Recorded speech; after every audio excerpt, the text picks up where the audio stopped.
April 15th, 2025. Meeting of the Castine Historic Preservation Commission. I'd like to open the meeting, confirm that a quorum is present. In attendance, we have Jeff Stalin, Brooke Tenny, Mark Pelletier. Absent is George Trinity. Emergency at work. First thing I'd like to do is vote to approve the meeting minutes of our last meeting. And I can read them into the record. The meeting was called to order at 4:03. January minutes were accepted as corrected. A quorum was established. It was agreed that an applicant had standing. Findings of fact completed for the Patrick and Mary Manning application for work at 85 Main Street. Okay, we're done. Motion seconded and voted unanimously to approve the application. We agreed to focus on the CHCP ordinance. There are no applicants at the March meeting. We did not have a parenthetically, we did not have a March meeting. I wasn't feeling particularly well. There was no business before us. We chose to postpone it till today. Next meeting is March 11th, which did not happen. And so here we are on the 15th. I understand, Brooke, you have an agenda item that you'd like to add in. And if I may, I'll read the agenda. Open the meeting, confirm that quorum is present, approve previous meeting minutes. Have we approved the previous meeting on minutes? Would somebody like to move it? I move. Second. Any discussion? All those in favor of approving meeting minutes of? We're done. Okay. We have a courtesy update of the following application. A proposed partial demolition permit application by Roger G. Whitney. 506. So let me check this off here, I'm sorry. 506 Castine Road. Map 6, lot 8. Is everybody familiar with the property? Is anybody doesn't know where the property is? I was gonna look it up. Okay, well, I can describe it to you. It's, Okay. Do you know where Mark Fenton lives? He lives in the house, a long white cape with a barn on the end. It has a flagpole in front of it. Yeah. So it's the next house after that. It's a very pale, light tan, grayish house with some white trim on a newly renovated barn Okay, attached to an old cape farmhouse Got it. with an L. got it. That's the No property. ornamentation whatsoever. Right, No- exactly. No ornamentation. It has a fan light over the door. It's beautiful. It's no, I love it. I love that. it's quite lovely. The house is in serious disrepair, Mhm. and the Woodlands, though they have been able to rebuild and restore the barn, which contains a lot of paintings by his father-in-law, whose name I can't recall, but Brooke will know. Stepfather. George Ortman. George Ortman, mid-century American painter of some renown and repute. And they've not been able to keep up with the house. Sean has inspected the house.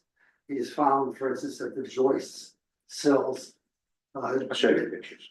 Yeah. Are in serious disrepair. And personally, I've discussed this in the past with Roger and just over dinner and drinks.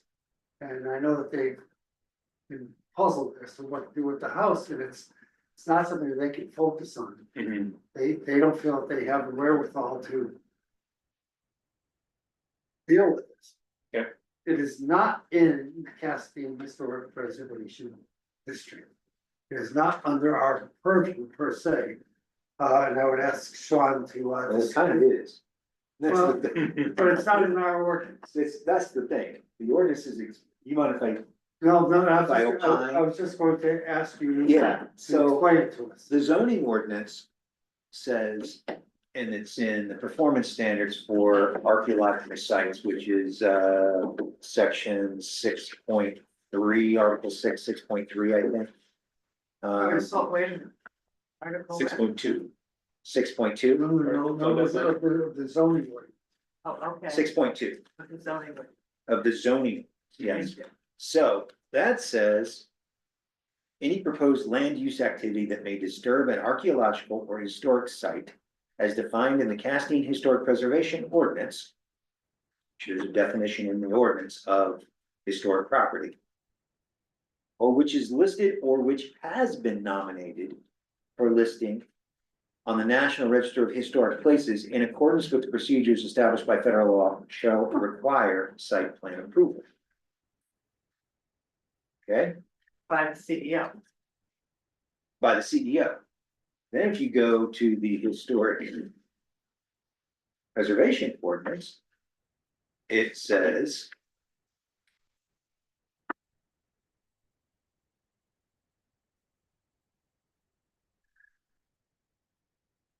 In section 2.1, activities requiring a historic preservation certificate. Let me lead in. I'm not looking for a decision.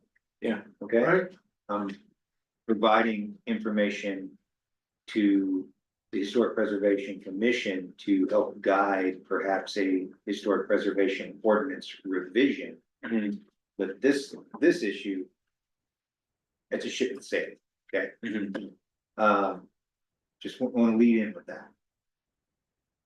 So that's fine with me, but why is it a ship at sea? Well, because Article 9.9 of the Historic Preservation Ordinance gives me the authority to say if it's not economical, which I've also talked to the property owners, and they do not have the wherewithal to preserve it. You can preserve anything, you throw enough money, in it, Sure. right? Or move it, Right. right? I tried that. So then I went out and I did a site visit. And I'll show you pictures. I could shove my pin through the joists in the basement. And it's plastic. I got a nice picture with my pin halfway into a stringer. Beyond that, the rafters, there's a couple of rafters that are collapsing.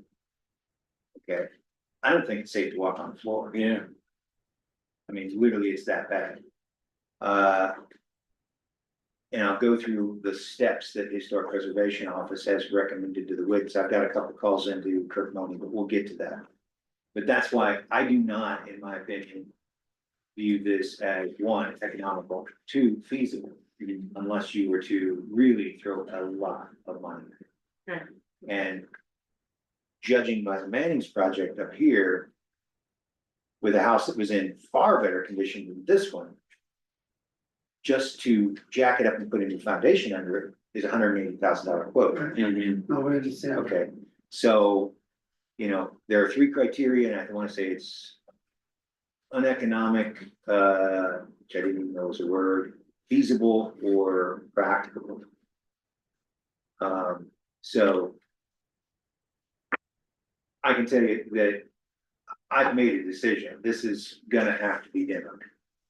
Okay, now the question is, how do we go about this with the proper way with the state historic preservation ordinance or historic preservation office? And they have a process called recordation that they would like to go through to record what was there or, what is there so that they can put it in document. But again, we'll go through this, because here's where the weakness is in the ordinance.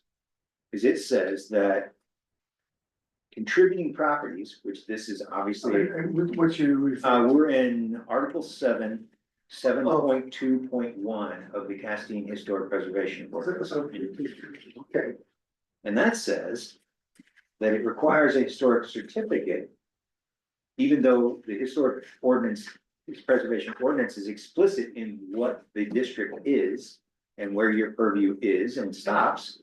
This says that if any change in the exterior appearance as visible from the street or associated public land of a historic landmark, site, individual historic property, or any structure as defined in subsection 2.24 in an historic district. Well, there's no arguing that it's been nominated to be a historic district. Yeah. So this would lead me to say, yeah, we need a certificate from you all before we demo it. But then you have to ignore the boundaries of the historic district Yeah, that's explicit in the ordinance. Right. Right. And so we're completely in a gray area here. I don't believe it is a gray area, because again, I'll show you the pictures of what the shape of the house is in. And also, unless they're on, which I don't think they are, I don't think so either. and I'll, give you an update of what they're trying to do. But I see two opportunities here. I'd like to quote an old movie, Operation Petticoat. In chaos, there's opportunity. Is that Ernest Borgnine? What's that? Was that Ernest Ernest Borgnine? Borgnine? No, that was Tony Curtis. Oh, Kurt, okay. Yeah, Tony So do I Curtis. need to write this You down? don't need to write that. I'm just in a really good mood. No. And it's true, in chaos, there's opportunity. We're in a gray area here with this property, and that it kind of, the explicit nature of the historic preservation ordinance says that, no, you've got a district and that's where your purview is. But then if you go through, both the zoning ordinance says that if it's in a historic district or it's been nominated into a historic district, it is your purview. Yeah. Whereas, and I would default to the explicit language of the historic preservation ordinance is what I would, before you start drawing some tortured logic path to, to expand. But I think there's two things that could be done here. In a rewrite of the historic preservation ordinance, I think that we could possibly, the town has been trying to expand the historic district. Failed twice. It might be time for a third to close this gap between the zoning ordinance and the historic preservation ordinance. And as a step, we've got a historic district that's been nominated. Okay. But then the second leg of that stool is that I think that this is not the only property. This is the second time in 5 years that we've had a historic property that's not in the historic district that's been threatened by demolition. Brophy Cottage. Brophy Cottage and this one. Okay, Brophy Cottage was fortunate enough that they had property owners that purchased the thing and intend to renovate it. They're going to expand it, but they intend to renovate it. This one, however, you've got property owners that don't have the wherewithal to do it, or as they told me, and I think this is absolutely logical, that we are more focused on what we're going to do for our children than we are this property that nobody's lived in decades. They absolutely want to save the barn because it holds the artwork. And they've done work. Yeah, absolutely, they shored that up. But they're not ready to, at this point in their lives, take on this as a monumental project, because it is. And they're not willing to spend that type of money to renovate a property that, again, nobody's lived in however many decades. So that's logical. I understand what their point is. My purview is to ensure that the ordinances are followed. And frankly, I don't know what to do with this other than quote Article 9.9 of the Historic Preservation Ordinance to say that it isn't economical to be able to do this. Yeah. So Ann and I have talked a couple of times. And, if you didn't know, she used to work as an architect for the National Register. And she gave me the background that when she was working in Vermont, there was a movement afoot at the National Register to put districts around places to circumvent development. Not circumvent, stop development. And that to me strikes about the same time frame that might have been what happened here. The State Historic Preservation Office just drew this blob and put it on the map. But that being said, they really have never done anything with it, nor have we, because we didn't even know about it. Yeah. Okay.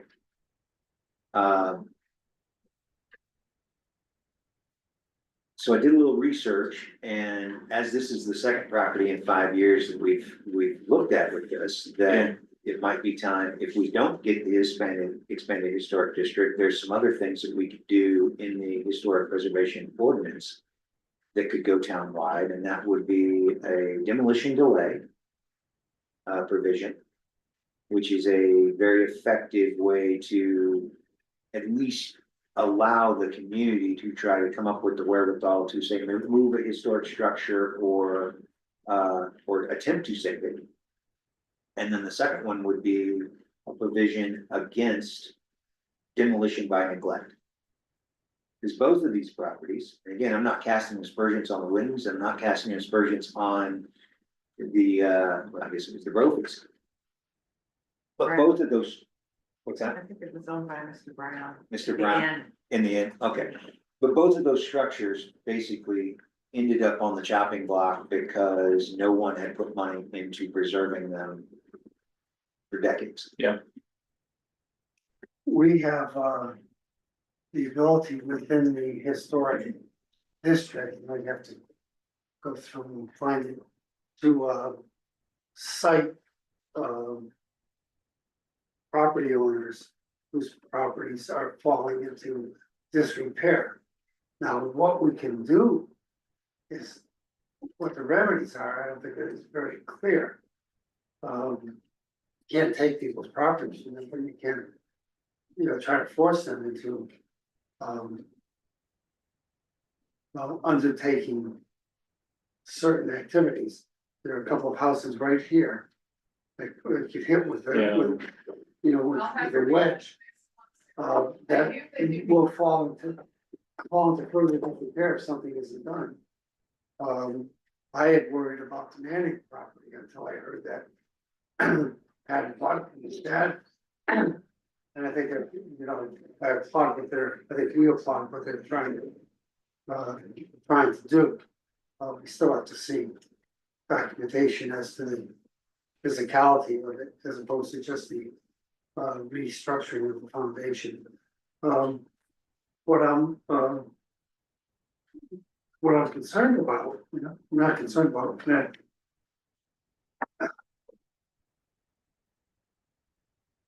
Look, I'm a preservationist, everybody on this commission is, I think that we feel that the expansion of the district, to me, would be a positive thing. It'll be very hard to sell politically, I think.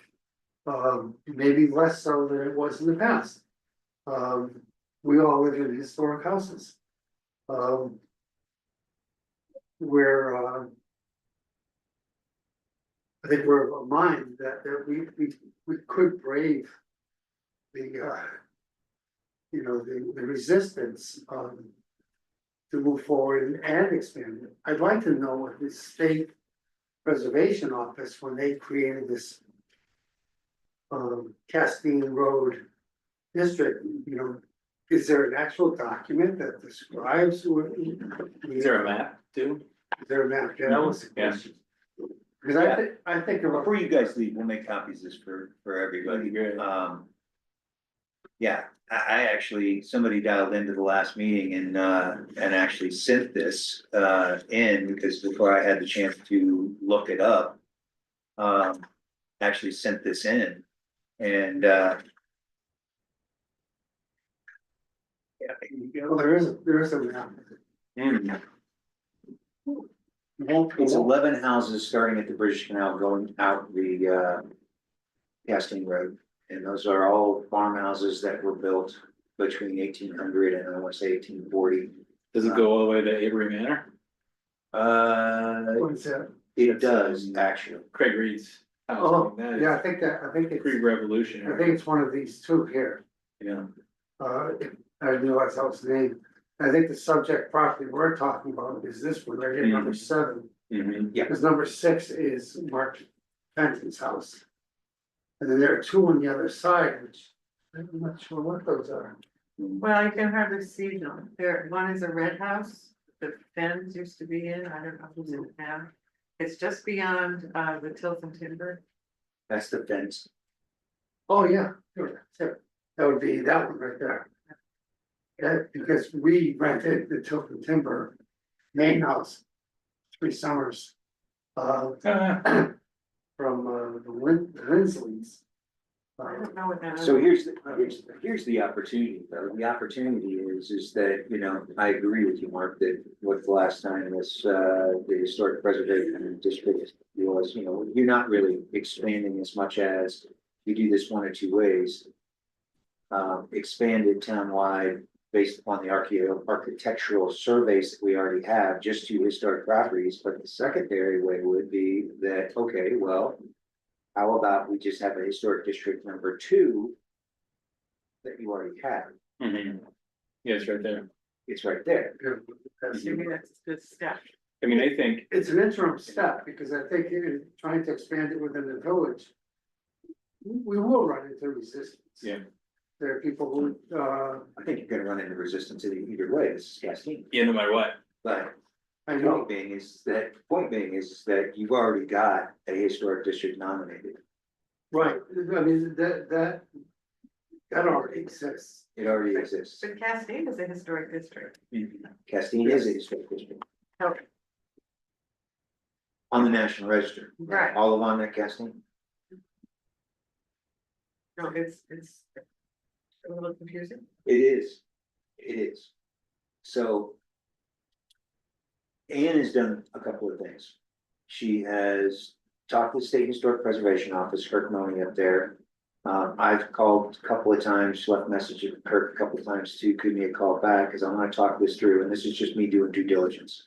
Kirk has already basically imparted to Anne that there's a recordation process that they need to go through to demolish this, to stay in good graces with the State Historic Preservation Office. And that's just, you know, there's a certain type of film that they use, you know, either digital or wet film. They go through, they photograph everything. They document the architectural features of the structure, and then the State Historic Preservation Office would provide comments to me that say, yes, this has been done. And then we could go forward with the demolition. Do they need to provide, or do they recommend, measured drawings of No, the not structure, not to my interior and knowledge. exterior? Not to my knowledge. That's surprising, because until recently, you know, digital, recording of properties didn't exist. I'm getting this all secondhand too, so. It wasn't that Kirk, what's his last name? Mohney, Mohney, What is the name of the process? recordation, RECO. like recordation, Record. recordation. I think we have to be a little bit careful about the conversation about neglect, having a little more teeth due to neglect. One, we have to define that pretty specifically, disrepair and neglect. Well, it's defined in our ordinance. Yeah. When things have fallen off, or Mhm. things that can no longer be repaired, Yeah, that's considered to be. 'cause I think that will put more houses than just the couple that we're thinking of into that limelight. And if we're trying to get any sort of approval from the town for expanding the historic district, we may not want to coincide those two initiatives. I can think of 4 off the top of my head. Mhm. For properties Yes, in the district? no, Oh, townwide, but Mhm. here's the way I think, you know, Mark, you quoted a couple of things that are both sticks. I think you probably, you know, how they say 3 attaboys to every, you know, bad comment. More carrot than stick. And, you know, there's where I think the town brings on a community and economic development director. Mhm. We get a lot more active in the grant space. Right. You know, some of these things I'm agreeing. to help We with, don't have carrots right now. All we have. we is don't have it, sticks. we don't have any kids. To help with this, because, you know, when I was sitting back there, the only grant writer in town was me. Mhm. And, you know, 7 or 8 other hats. And then we brought on a grant writer and we got a lot more active in the grant space and it paid off until some of the funding went sideways recently. Yeah. But that being said, you know, they will come back at some point in time. Mhm. And more active in that grant space is a way to go, more active in the CLG grant space. I found when I applied for and got the first CLG grant, for Fort George, 5 years ago, the administrative tail was so great, and, we got like $8,000 from it. Mhm. And it was like, this is not worth $8,000. Right, But with somebody that's focused on that, it could be. You know, I mean, it was really a pain in the behind to go through all of the administrative hoops you needed to just to get a grant for Fort George. Mhm. So that's where I'm saying is when we rewrite these things, we sprinkle in as many carrots as we can into this, but I think you've got an opportunity here to expand the historic district because you already have a historic district number 2 right, designated. right. As a knock it out of the park home run, you would expand to historic properties. Like, why isn't the lighthouse listed? Why isn't, you know, there's other places that we could list that are not. Do we have documentation of the last proposal for the expansion of the historic district? Sure we can. Just so we can kind of figure out where we were and. It failed by 2 votes. One vote, 2 Yeah, one votes. vote I heard, but I heard. One vote. Yeah. Every time I talk to David Adams, he's like, and I had to be gone that day. Anyway. That being said. If I can have that map back, that's what I keep it. Yep. Keep So, in one package. this is information for us, we don't have any review over it. Not that I can see. We don't have a review over this demolition now, so there's nothing for us to do in No. the immediacy. No, I just wanted you all to know that while I'm as practical as I can be, I am a preservationist. I would love to see this property preserved, Mhm. but I will show you a picture.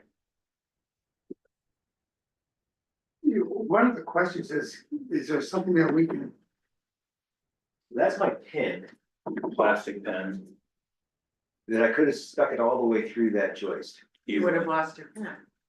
yeah, no, that's, Probably would have added a little more support. oh, kind of like the basement of my house. And they're all that way. Yeah, no. That was a dirt floor basement, right? There was no, And there when was no ventilation. Really down there. dirt, in a dirt floor you basement. really look at the structure, I know at least one rafter, if not multiple ends of the rafters are failing because there's a big sag right before you hit where the gutter would be. You know, So my guess is you've got at least 2, 3, 4 rafters there that are rotting off at the ends and have collapsed. So again, could it be saved? Ann say what Ann's been doing is one, she reached out to Maine Preservation. And they have a list of people that will just take historic properties and renovate them. They'll move them and renovate them.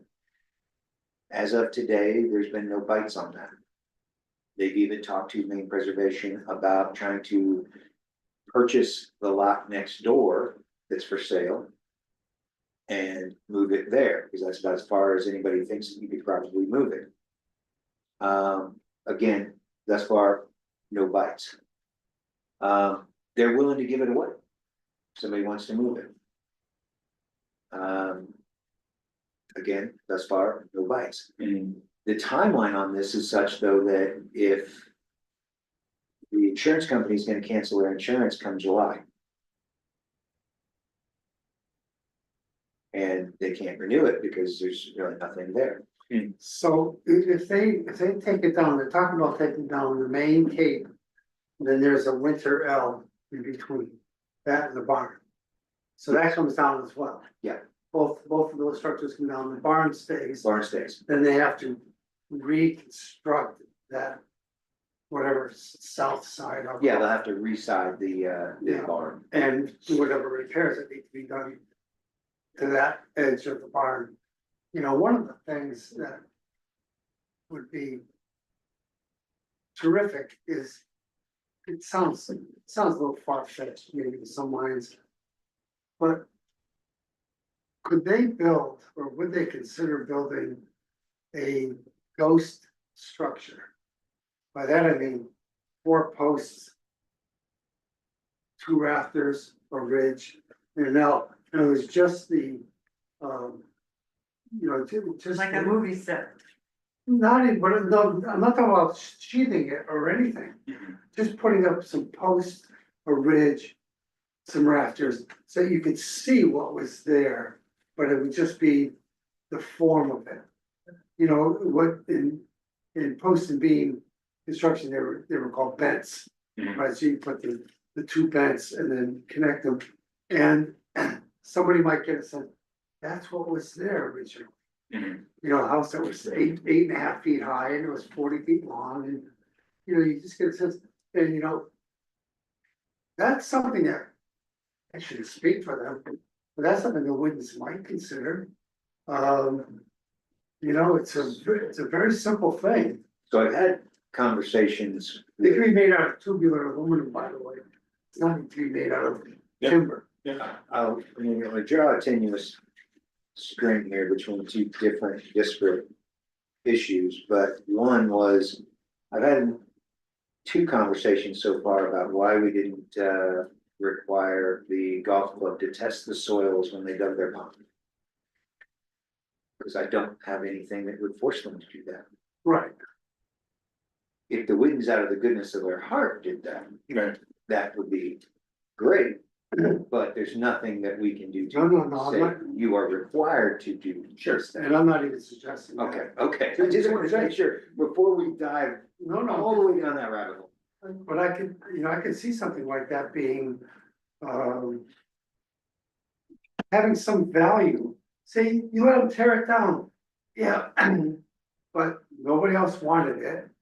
It was advertised, you can have this for free, you just gotta move it.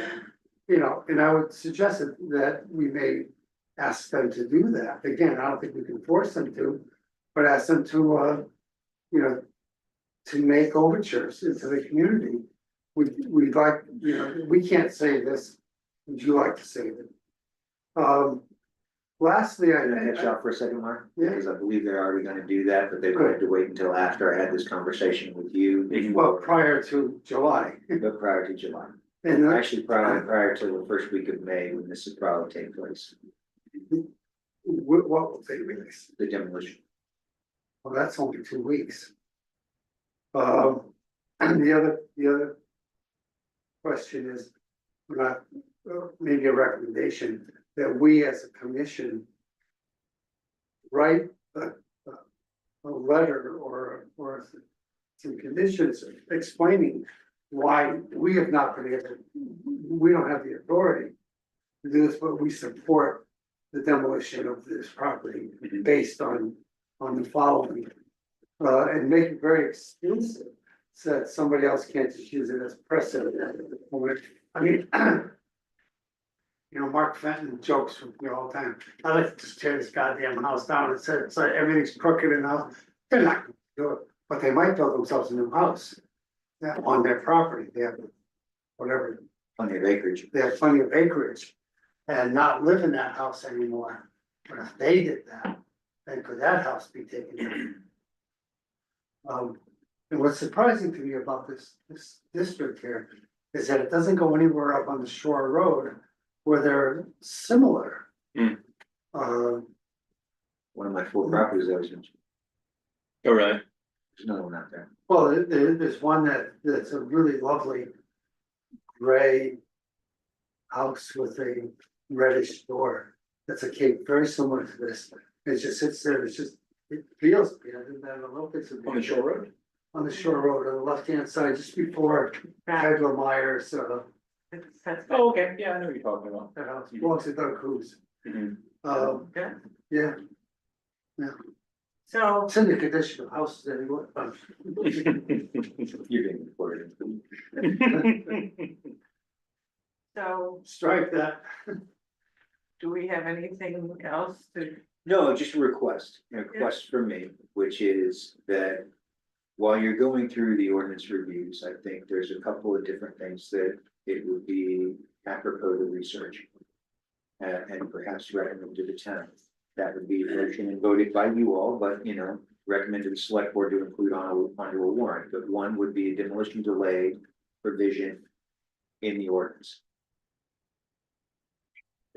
Because if you backward plan from first week of May or end of insurance in July, and you have a demolition delay, that gives it a little bit more time for everyone to take a look at things and say, oh yeah, you know what, maybe we can move that house, maybe make preservation, oh, we just found somebody that wants it, whatever. That's now follow 7.4, which is demolition of an historic landmark, individual historic property, or any contributing structure in an historic district. And that's where we could, for a subsection, require it. And then I think Requesting a demolition delay. beef up the portion about neglect to a prohibition on demolition by neglect. Now, that piece needs to have several carrots that would come with it, and I don't know, I can't speak intelligently to what those might be or what those might look like, but I think that that's a piece that you would have with certain property owners who are well entrenched in town, maybe would not support, with friends who might be voters, to, without having those carrots to say, hey, we're gonna go out, we're gonna get some grants to try to help renovate and restore some of these properties. Are you familiar with any grant programs that might support the saving of houses? I'm familiar with a couple, there's significant tax credits for renovating historic properties. You know, state of Maine, those are state of Maine tax credits. CLG grants are another one that CLGs and CLG grants, while they're not high dollar, you know, 8-10 grand in renovation funds could go a long way to some of these properties. And those can be, again, they're administratively burdensome.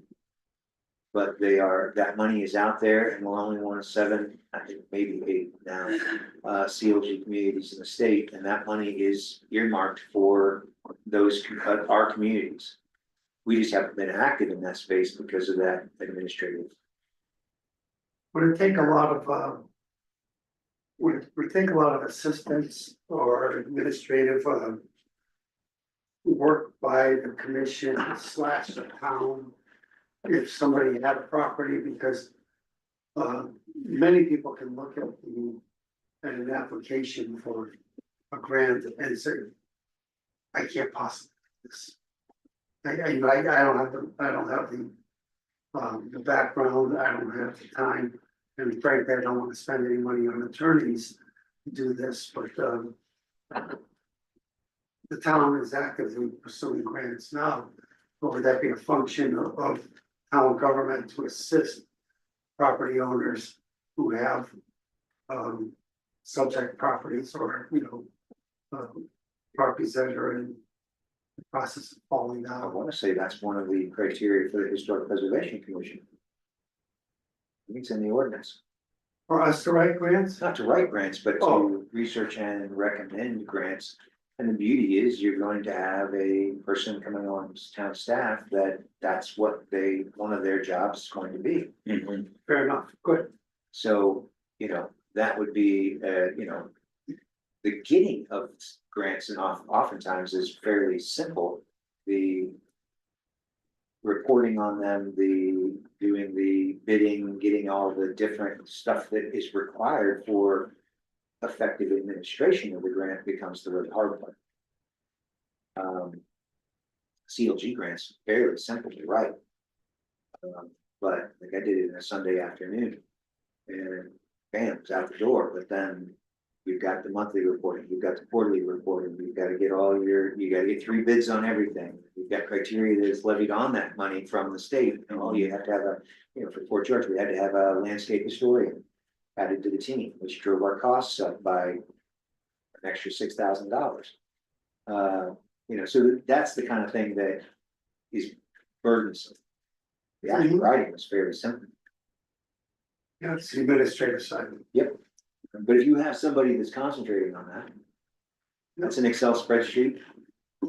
Yeah. Mhm. So. Again, so I believe in my heart of hearts that the Wiggins are doing, Ann's background is in the National Register. They don't want to see this property demolished, but they just don't see a way to save it. I think their heart's in the right place. It just, to save this would be hundreds of thousands of dollars in reconstructing, I mean, I can just imagine, pick it up, put a new foundation under it, waterproof it. Make all the siding off, I mean, reframe floors, Completely reframed. I mean, it would be, Hello? at some point, you say, I'm gonna reproduce this. I'm not gonna remember, it's gonna reproduce. Yeah.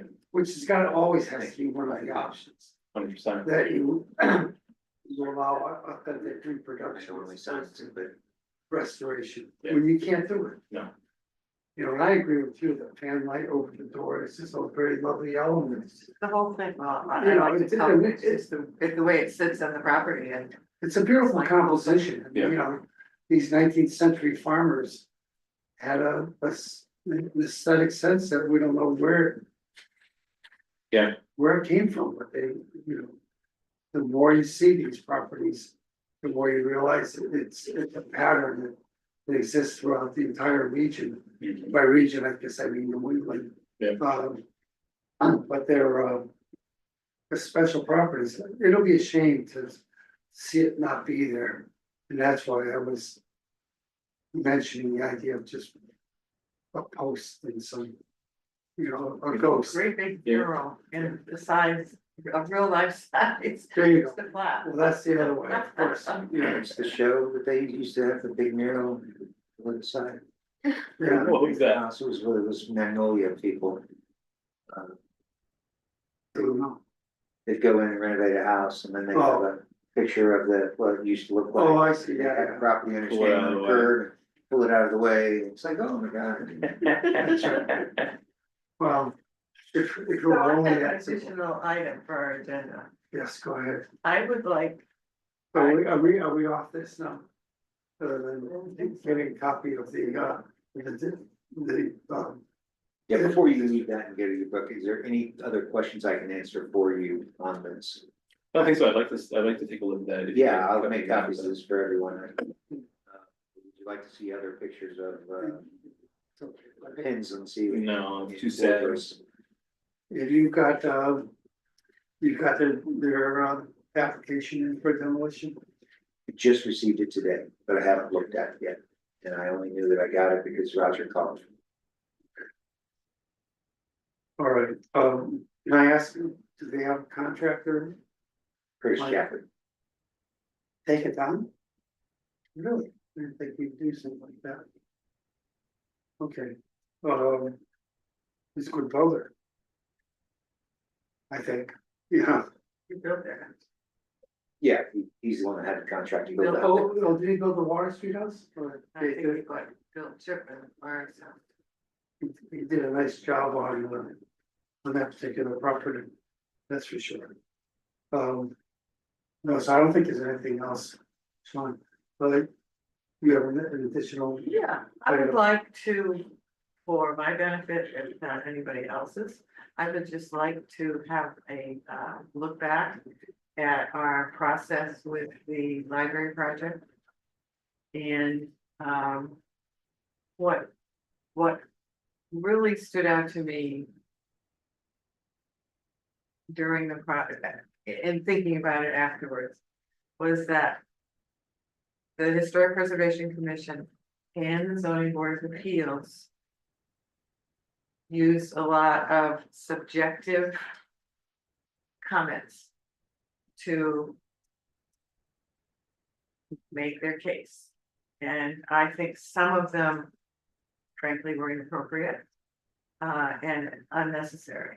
And so I think it was a learning, I know it was a learning experience for me. And I don't know how you two felt, but I think that I would hope in the future we would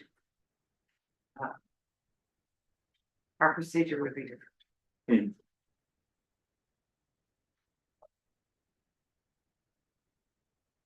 I mean, while we're talking about shoring up the ordinance, I mean, there's probably something that we learned from that. That we might want to think about, you know, some language that we want to change or propose to change in the ordinance. It might kind of change our purview a little bit, but I don't know. I think we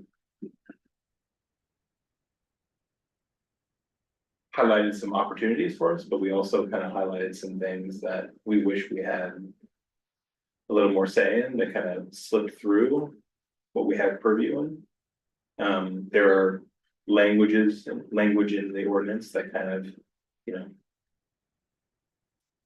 can be interpreted in many different ways. Like we interpreted it in one way, maybe based on, like you say, maybe we were a little subjective on how we interpreted the ordinance. They were subjective in the way they interpreted it, right? I mean, that's the way that a document like an ordinance is, you know, interpreted in many ways. But I wonder if, you know, a couple read over the ordinance might reveal some things that it might want to edit. And I think looking at the application and what the application was for, because I think we all expanded that.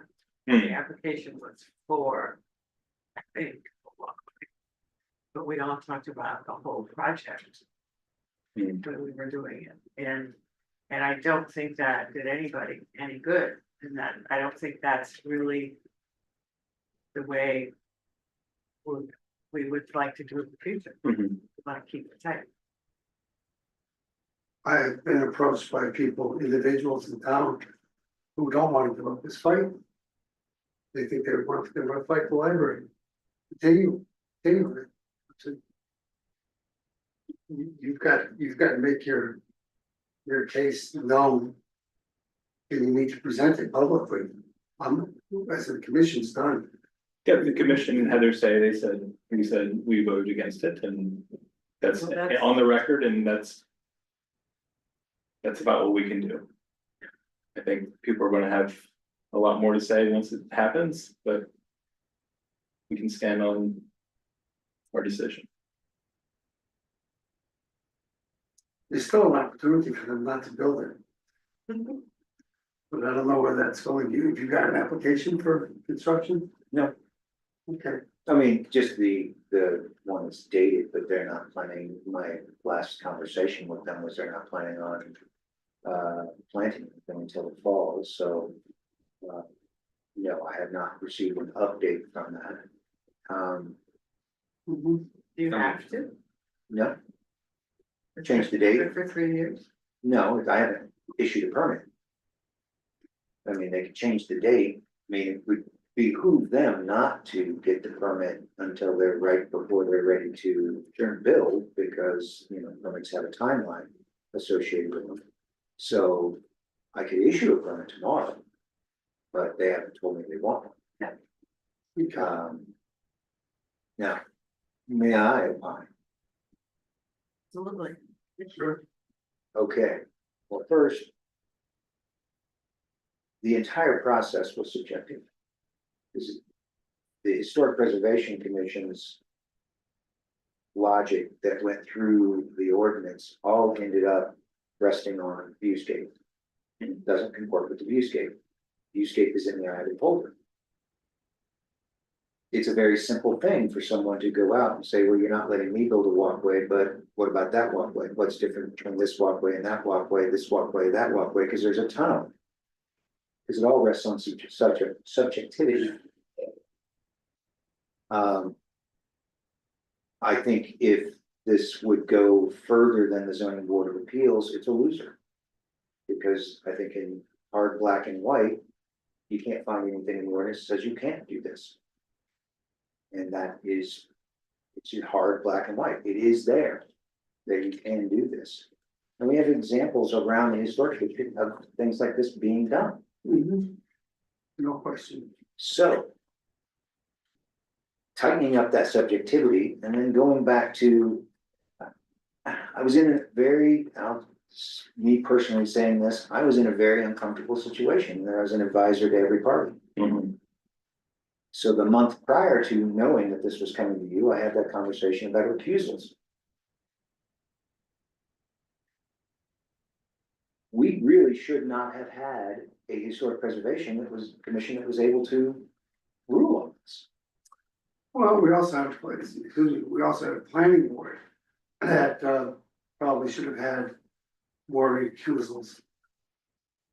We had one, it was a given. I can't speak intelligently to the rest of the planning board on that, but their purview, again, this is where, when I refer something to you all, it's because I went through the ordinance and I said, okay, this meets your criteria, this meets the criteria, this meets the criteria, which is why it was referred to you on the walkway.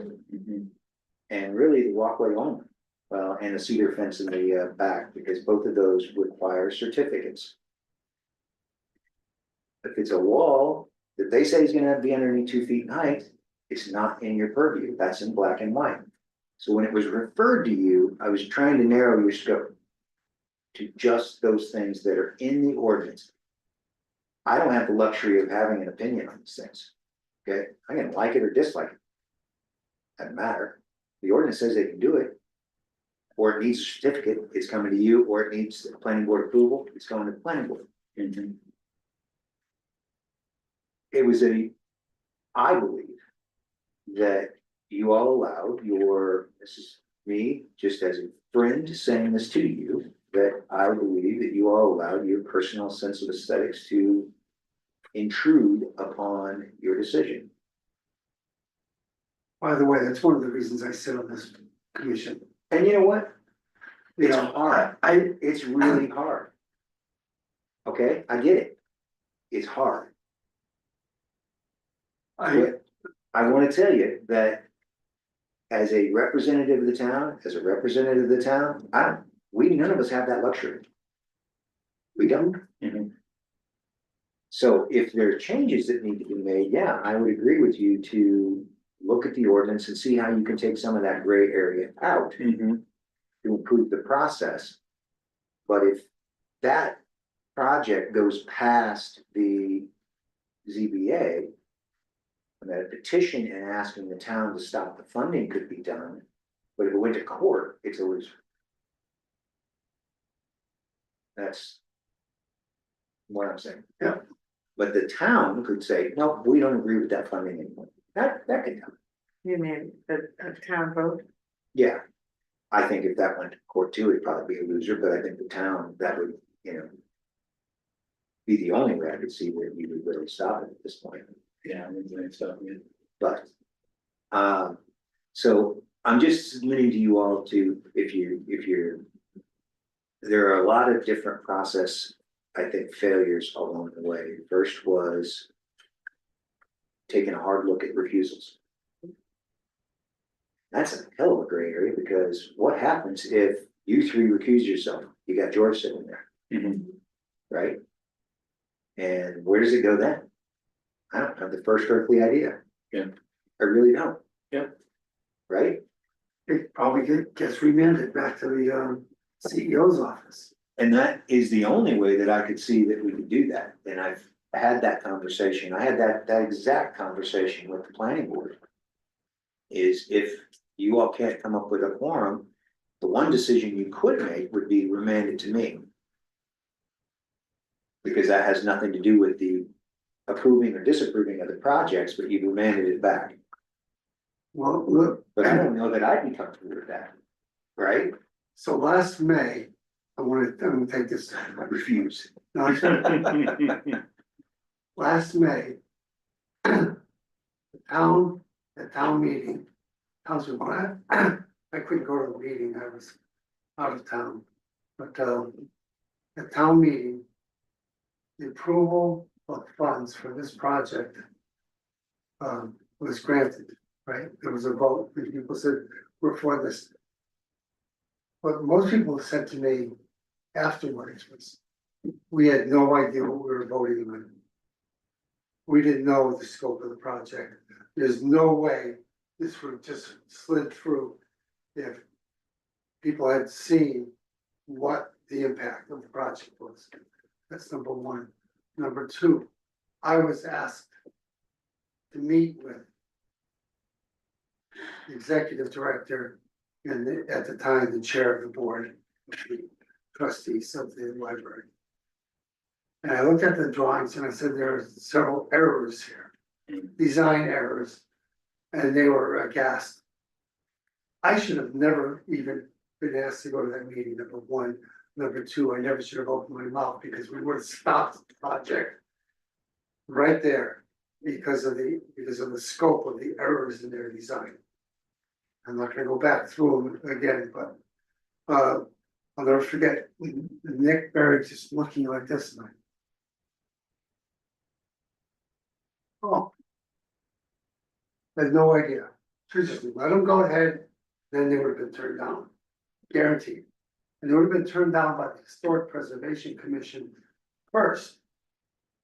And they would not have made it to the planning board second. And I think that. But they could have fixed their errors and. They could have fixed their errors, but the point is, and then you recall that summer. The person who was the main proposer of this woman, designer woman. Stood up upstairs and said. History and aesthetics are secondary to climate change. And I'm thinking, you've never been to Castine before. Because if it's not about history and aesthetics, this town may as well just be any other place. There's something special about it. So what we do in the future. I mean, I learned a few things. I obviously. A lot of these things became very subjective for me. Yeah. There's no question about it, and it was an error on my part, I guess. But I think the zoning board of appeals did the same thing, frankly, some of their comments were, yeah, I'm not disagreeing, but I can't speak to them. no, I know. I can only speak about our concerns. And I think that there are places where we can tighten up our ordinance. And I think we can create sort of like the town commons should be a super district, so to speak. You don't, that's it, it's sacrosanct. You don't get to do certain things. There's certain blocks where, we can add to, revise, rewrite our ordinance. Well, I think Protect ourselves. one of them is defining viewscape. Do we even use viewscape? I mean, You know. if it's so subjective, Well, we can define it a little better to have a little bit more of an aesthetic. Sure, sort and of. by the way, I think there are communities in this state and in the Yeah. region that have much more definitive. Yeah. I think I wrote up a good deal of amount of comments on what is the aesthetic of the common and the historic district. I included those in my comments, and so I Yes, you think we did. can use some of that. And I think that we're going to have to revisit this. And the other question is, this stone wall business. Why? First off, that project does not require a stone wall. I don't care, no matter what you plant, it doesn't require a stone wall. But they decided they're gonna build a stone wall, and that's the one permanent feature of the entire thing. Cut down all the stupid trees, tear up the bushes, doesn't matter. But stone wall's a stone wall, it's not gonna come down once it goes up. And maybe we don't allow stone walls. Maybe we don't allow stone walls. you can't do that. Why? You can't do that. Yeah, comment on something. I don't know why we can't. Sure, go ahead. So anyone that speaks to you and says, hey, we didn't know what we were voting on. Everyone, what? If they didn't know what they were voting on. go home and look themselves in the mirror and say shame on me. Um, Every town meeting, the town staff, 350, you know, studied notes, made sure I knew all the ins and outs of every one article. And I'm always prepared to answer any questions that might come my way. Yeah. And you wanna talk, cause that's our opportunity to talk about these things. Yeah. Any question out of left field? Yep, well, let's talk about it. And so I get it. You know, the vote went down 76-13, I believe. And people say, well, I didn't know what I was voting on. Because we did ask. because you didn't ask, that's right, you didn't ask. Because you didn't ask. And you know what? You know, there's other warrant articles that I was prepared to talk about, that if somebody doesn't ask me a question, it's not important enough for you as a citizen to ask a question about it. I'm good with that. You know, I'm not gonna sit up there and talk for 5 or 10 minutes about an issue that you don't care about. Right, Sean, I think we're all in agreement, an informed electorate is. And that is a presupposition, that is a supposition that is assumed in Maine state law, that the population is aware of the ordinance that they are, Mhm. that Yeah. regulate their activity in a town. I agree. And the Shame- town shame- meeting shame is on our it. choice, that is our time, purest form of democracy. Talk about this stuff till the cows come home, let's talk it out. You know, very man, you know, fire manners and all that, You know, that's one. no, Brooke and I show up at almost every select board meeting. And people ask me, what's happening in the select board, or they complain about something, I said. Why don't you come to the select board meeting and let your voice be heard? Or just type it in on a chat, on the Zoom chat, and let your voice be heard. It's, well, I got other things to do, nobody's gonna listen to me. Well, nobody's gonna listen to you if you don't talk. Did you have something else? Oh, I'm sorry, No, I'm just, you know, if you try to take the subjectivity out, because I agree with you, I mean, all arguments of this whole thing. Lead back to a subjective opinion, mhm, and everyone's opinion is going to be different. So I don't know how you do that, I'd be very interested to read what you come up with, but it was too easy. And it's too easy for almost any property owner to say, well, what about this place, what about that place, because we have a lot of different things within our district.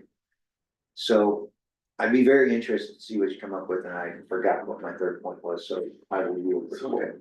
Okay, is there anything else? well, no, except this is the third Tuesday of the month, and I thought we were meeting on the second Tuesday. Which one are we doing?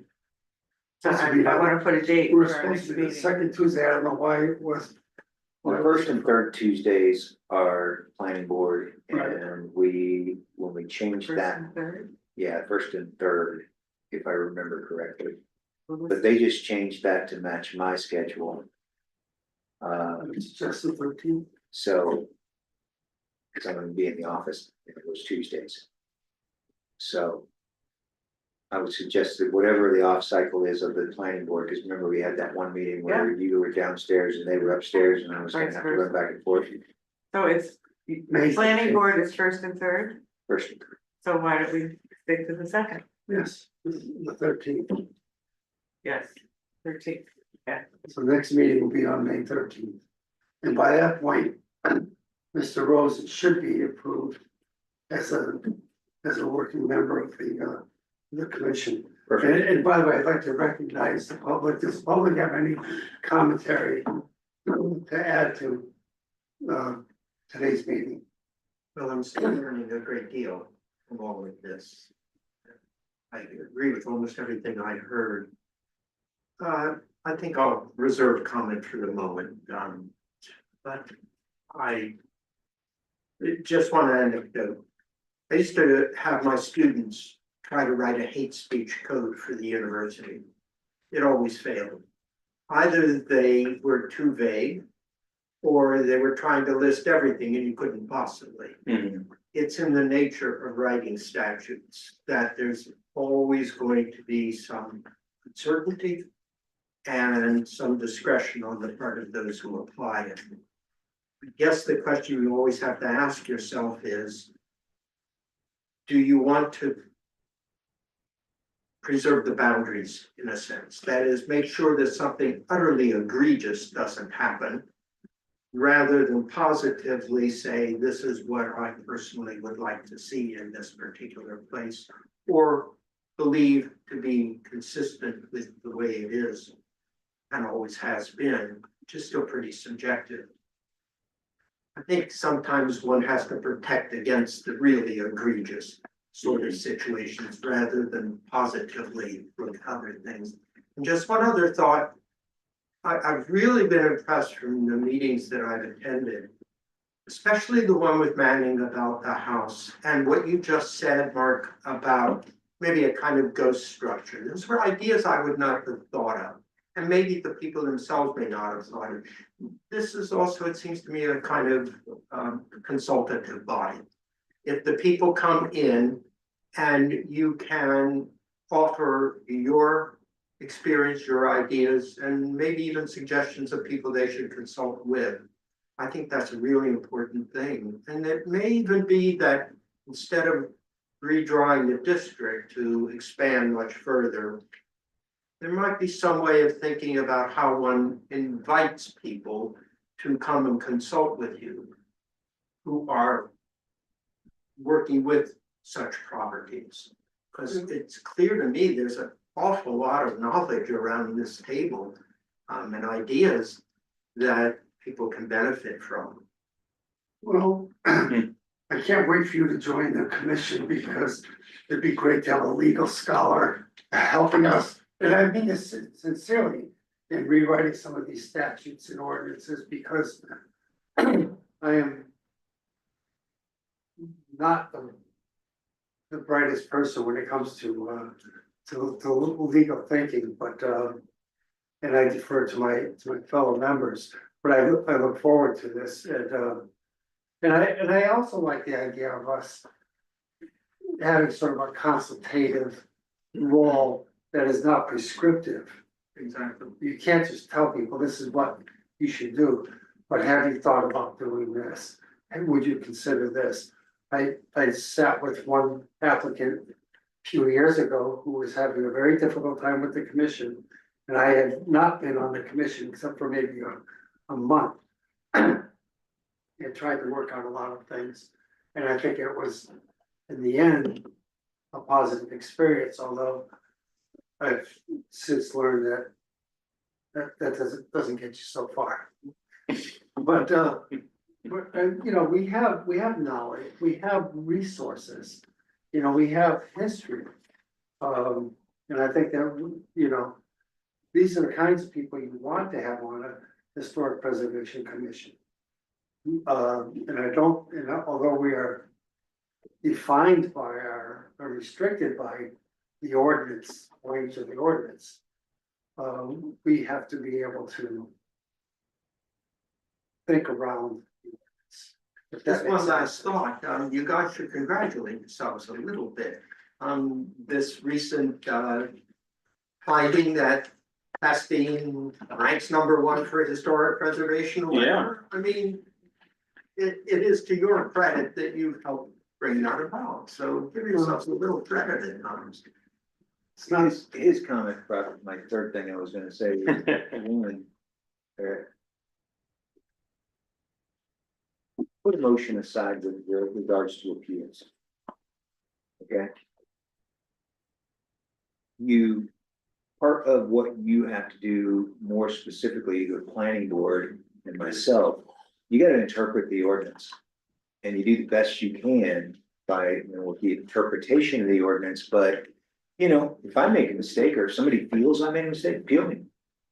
Because the ZBA is a precedent-setting body. You know, they can say, no, Sean, your interpretation, we do not agree with your interpretation. Because guess what? At the end of that, I've got clarity. I know now that, hey, this is not what the ZBA is going to uphold, so my interpretation then changes to match that. Mhm. So don't be, don't be emotional about the appeal. It is what it is.